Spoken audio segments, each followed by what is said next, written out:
भारत के इतिहास में वैसे तो कई बड़े युद्ध हुए, लेकिन कुछ युद्ध ऐसे थे जो सेना के रणभूमि में उतरने से पहले ही खत्म हो गए।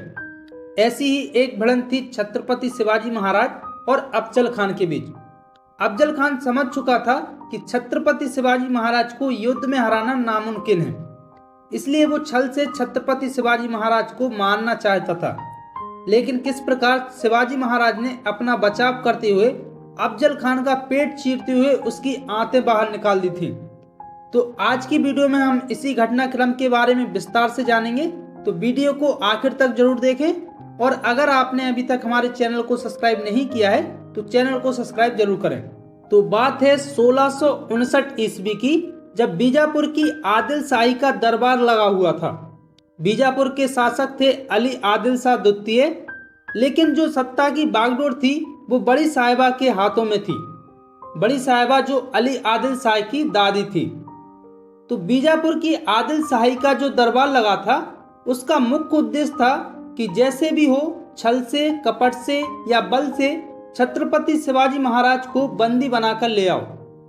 तो बड़ी साहिबा ने दरबार में कहा, आप में से कौन है जो छत्रपति शिवाजी महाराज को बंदी बनाकर लाएगा। पूरे दरबार में सन्नाटा छा गया। तभी उस सन्नाटे में से एक आवाज आई जिसने कहा, मैं शिवाजी महाराज को पकड़कर बंदी बनाकर लाऊंगा। ये व्यक्ति था अफजल खान। अब आपके मन में एक सवाल आ रहा होगा कि आखिर बीजापुर की आदिल शाही द्वारा छत्रपति शिवाजी महाराज को पकड़ने के लिए ये सैन्य अभियान क्यों चलाए जा रहे थे, जिससे वो किसी भी हद तक जाने के लिए तैयार थे। तो आपको बता दें कि शिवाजी महाराज ने बीजापुर के आदिल शाही का बहुत बड़े क्षेत्र पर स्वराज्य की स्थापना के लिए अपना अधिकार कर लिया था, जिस वजह से ये अभियान चलाए जा रहे थे। और इस अभियान के लिए अफजल खान को 10,000 की फौज दे दी गई। लेकिन इसके लिए अफजल खान के पास एक चुनौती थी, क्योंकि बीजापुर की आदिल शाही की आर्थिक स्थिति बहुत खराब थी। तो अफजल खान ने पैसों की प्राप्ति के लिए मंदिरों को तोड़ना शुरू किया। मंदिरों को तोड़ा, पुजारियों को लूटा और आम जनता को लूटा और पैसे की प्राप्ति की।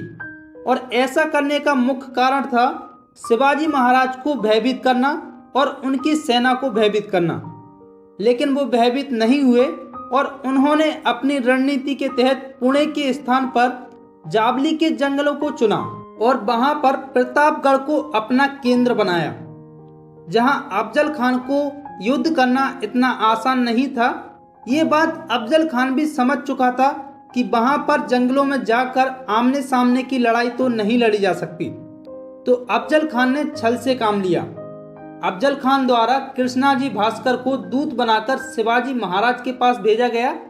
और कृष्णाजी भास्कर को जिन शब्दों के साथ भेजा गया था वो शब्द इस प्रकार थे कि मैं तुम्हारे लिए अजनबी नहीं हूँ, तुम्हारे पिता बहुत लंबे समय तक मेरे दोस्त रहे और तुम भी मेरे दोस्त हो, तो आओ मुझसे मिलो। मेरा बीजापुर की आदिल शाही में बहुत प्रभाव है और मैं इस प्रभाव से तुम्हारे स्थान को निश्चित कराऊंगा। जो भी क्षेत्र और किले तुम्हारे पास हैं उसको मैं निश्चित कराऊंगा। तो छत्रपति शिवाजी महाराज ने कृष्णाजी भास्कर से रात्रि में तुलजा भवानी माता की मूर्ति के सामने मुलाकात की और जो शब्द कहे वो इस प्रकार थे कि आप हिंदू हैं, आप ब्राह्मण हैं, आप सच बताइए कि अफजल खान की क्या मंशा है। तो कृष्णाजी भास्कर ने खुलकर तो नहीं कहा, लेकिन ये कहा कि अफजल खान की जो मंशा है, जैसे मैंने सुना है, वो आपके लिए ठीक नहीं है। तो इस बात से शिवाजी महाराज समझ चुके थे कि अफजल खान उनके साथ छल करने वाला है। तो इसकी संतुष्टि के लिए शिवाजी महाराज ने अपने एक व्यक्ति गोपीनाथ पंत जी को अपने दूत के रूप में अफजल खान के पास में भेजा, कुछ शर्तों के साथ। ये कहा कि हमको आपके ये प्रस्ताव स्वीकार हैं, हमारी तरफ से 4 लोग आएंगे, आपकी तरफ से भी 4 लोग आएंगे और मिलने का जो स्थान रहेगा वो हमारा क्षेत्र रहेगा। ये बात अफजल खान ने स्वीकार कर ली।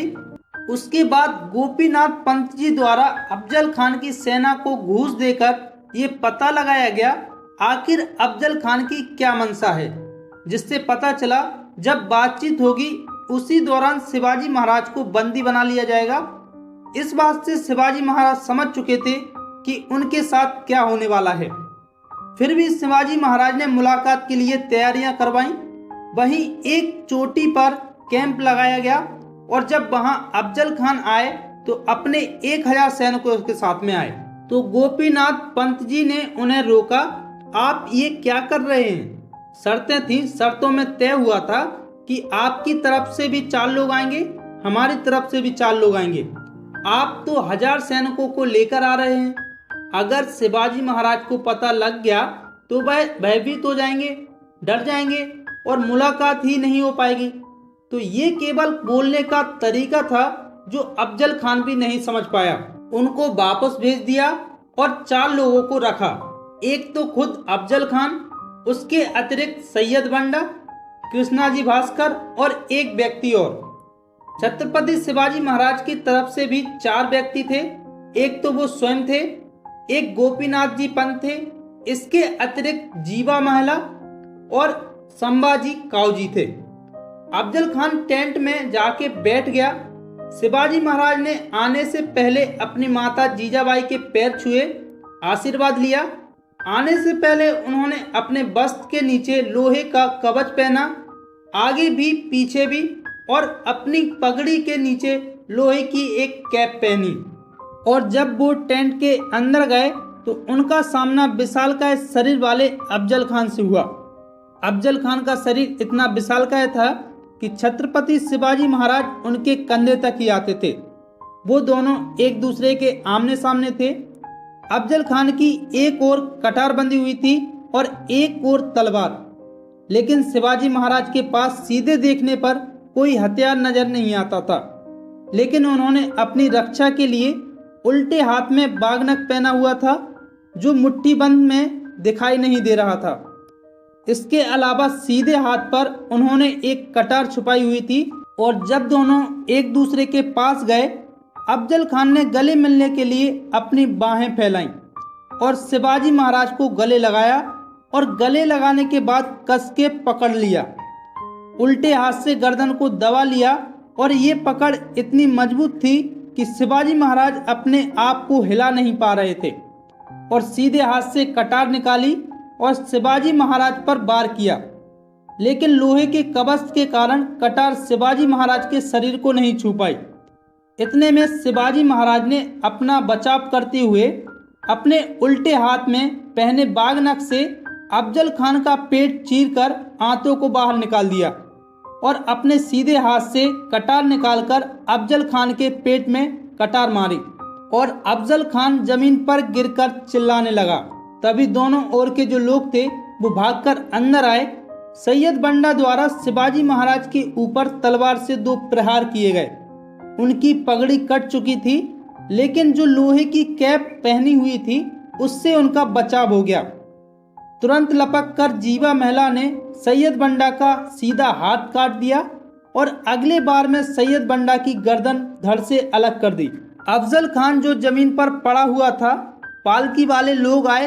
तुरंत उन्होंने अफजल खान को पालकी में बैठाया और बैठा कर जब चलने लगे तो संभाजी काऊजी ने अफजल खान को पालकी से बाहर घसीट लिया और अफजल खान की गर्दन उतार दी।